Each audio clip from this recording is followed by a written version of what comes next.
Yuk.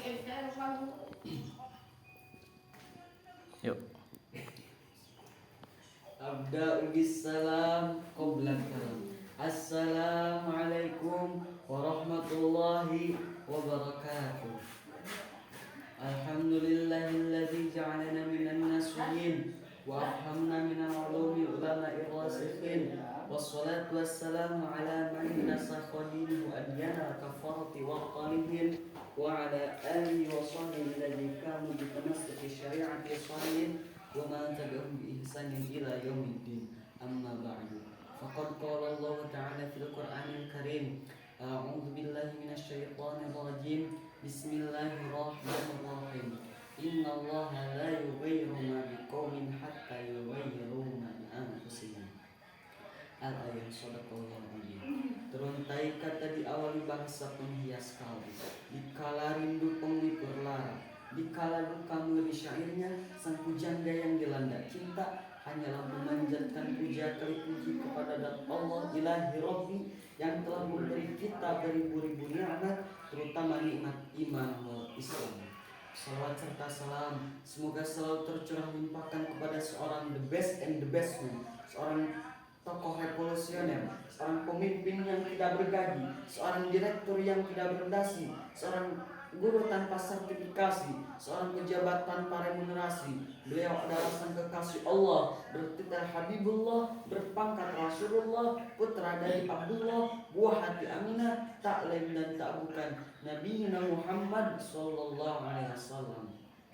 Tak lupa kepada keluarganya, sahabat tabi'in dan tabi'atnya, yang mudah-mudahan kita selaku umatnya mendapatkan syafaatul uzma yaumil qiyamah. Amin ya Allah ya rabbal alamin. Bapak Ibu Dewan Juri yang terhormat, panitia Gemah Hijriah yang ke-16 yang saya hormati, para pemuda harapan bangsa, para pemudi harapan Ibu Pertiwi yang berbahagia. Sebelumnya saya sampaikan maaf. Maksud saya berdiri di sini bukan untuk nuturi, bukan untuk menggurui, apalagi menasehati. Karena saya yakin yang hadir di sini rata-rata adalah seorang guru, seorang penceramah, seorang ustadz, seorang aktivis dakwah yang hidupnya selalu digunakan berhikmah untuk Islam, menegakkan akidah umat, meningkatkan kesejahteraan masyarakat, mengenyangkan perut si miskin, serta mencerdaskan otak si awam. Pada kesempatan ini, izinkan saya menyampaikan pidato yang bertema mengenal potensi diri sebagai muslim di era digital. Saat ini kita hidup dalam dunia yang begitu maju dan penuh dengan teknologi. Era digital telah membawa banyak perubahan dalam berbagai aspek kehidupan. Internet dan media sosial seperti YouTube, GoTube, Twitter, Google, TikTok, Facebook, Instagram, bahkan Telegram memungkinkan kita dapat terhubung dengan siapa saja di seluruh dunia dalam sekejap. Namun, seiring dengan kemudahan yang ditawarkan, ada rintangan yang harus kita hadapi, terutama kita sebagai seorang muslim. Maka penting bagi kita untuk mengenal dan memanfaatkan potensi diri sebagai seorang muslim di tengah gempuran informasi yang tiada henti. Hadirin rahimakumullah, akan saya sampaikan beberapa poin dalam pidato ini. Pertama, kita harus menyadari bahwa setiap individu dilahirkan dengan potensi yang luar biasa. Allah Subhanahu wa taala berfirman dalam Al-Qur'an yang berbunyi, A'udzu billahi minasy syaithanir rajim. Bismillahirrahmanirrahim. Wa la tahinu wa la tahzanu wa antumul a'launa in kuntum mu'minin.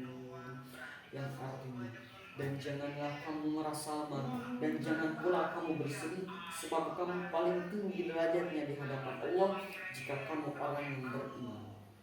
Ini mengingatkan kita bahwa kita memiliki kemampuan yang luar biasa yang harus kita gali dan kembangkan dengan sebaik-baiknya. Kedua, sebagai seorang muslim, kita dituntut untuk selalu menjaga dan memperbaiki diri dalam segala hal. Dalam era digital ini, kita dapat memanfaatkan teknologi untuk meningkatkan diri, seperti mengikuti kajian-kajian Islam secara online, membaca buku-buku yang bermanfaat, dan mengikuti perkembangan ilmu pengetahuan.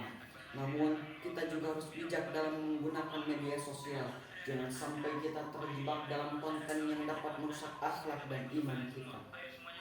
Ketiga, internet dan media sosial harus menjadi sarana untuk kebaikan. Kita bisa berbagi ilmu, berdakwah, dan menyebarkan nilai-nilai Islam yang rahmatan lil alamin. Nabi Muhammad SAW bersabda, "Balighu anni walau ayat." Sampaikan dariku walaupun satu ayat. Dengan memanfaatkan teknologi yang ada, kita dapat berbagi dakwah dengan lebih luas dan menjangkau lebih banyak orang. Namun kita juga harus berhati-hati seperti yang disebutkan dalam Al-Quran yang berbunyi, A'udzu billahi minasyaitonir rajim. Bismillahirrahmanirrahim. Innallaha la yughayyiru ma biqaumin hatta yughayyiru ma bi anfusihim. Yang artinya, sesungguhnya Allah tidak mengubah keadaan suatu kaum kecuali mereka mengubah keadaan yang ada pada diri mereka sendiri. Al-Quran surah Ar-Ra'd ayat 11. Jika kita tidak bijak, maka teknologi ini bisa membawa kita pada perbuatan yang tidak sesuai dengan ajaran Islam, seperti menyebarkan fitnah, kebencian, atau hal-hal yang tidak bermanfaat. Oleh karena itu, kita harus bijak dalam memilih dan menyebarkan informasi. Mari kita ambil pelajaran dari sabda Rasulullah SAW.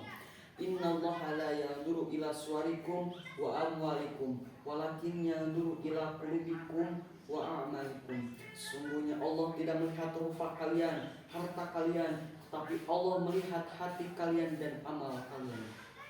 Dengan niat yang baik, dengan hati yang baik, dengan niat yang lurus, kita bisa mengoptimalkan potensi diri kita. Kita bisa mengoptimalkan potensi diri kita untuk kebaikan, baik di dunia nyata maupun di dunia maya. Akhirnya saya mengajak diri saya sendiri dan kita semua untuk mengenal potensi diri, mengembangkannya dan mengarahkannya pada jalan yang diridhoi Allah Subhanahu wa taala. Jadilah pribadi. Semoga kita semua diberi kekuatan untuk menjadi pribadi yang lebih baik, lebih berguna bagi agama, negara, dan bangsa. Sekian yang dapat saya simpulkan. Mohon maaf bila ada kesalahan. Undur maqala wala tandur maqala wala tansa ilayya. Wabillahi taufiq wal hidayah wa ridha wal inayah. Wassalamualaikum warahmatullahi wabarakatuh.